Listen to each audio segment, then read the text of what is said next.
well known in terms of championing vocational qualifications and workplace learning.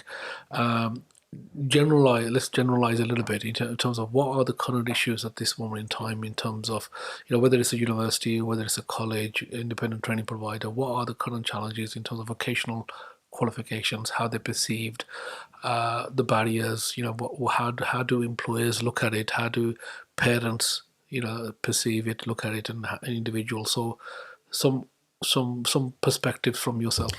Okay, so a personal view is I think the apprenticeship brand was as viewed as high as it has for many, many years just before they brought standards in. And I understand you can't stand still because you go backwards, but I do think standards has impacted on the recruitment of apprentices.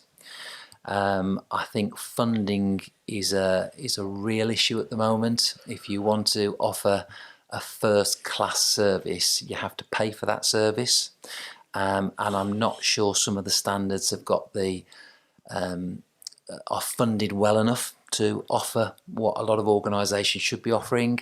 Now, this is where some organisations, providers, universities, colleges stand out because they'll still do what's necessary to give an outstanding service and to ensure the individual, the employer, has a great experience and achieves. But I do think the brand there's a negative impact with the brand if you look at the current success rates for apprenticeships. If you break that down further of why nationally it's about just over 50%, I think you have to bring in funding, you have to bring in functional skills, you have to bring in the 20% off the job.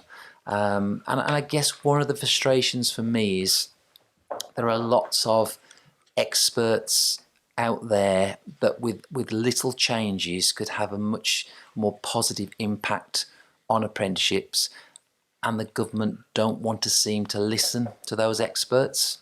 They're still, if you look at over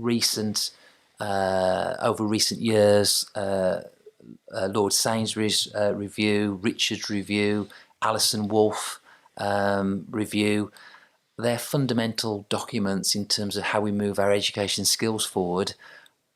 What they've all got in common is they're all academics.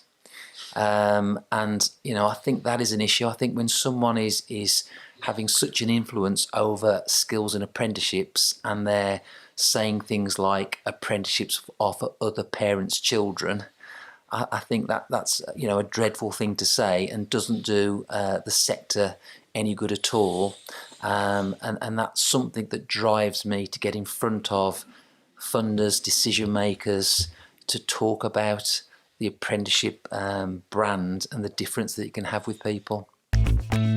Canny Conversation Podcast Series 5 by Safaraz Ali.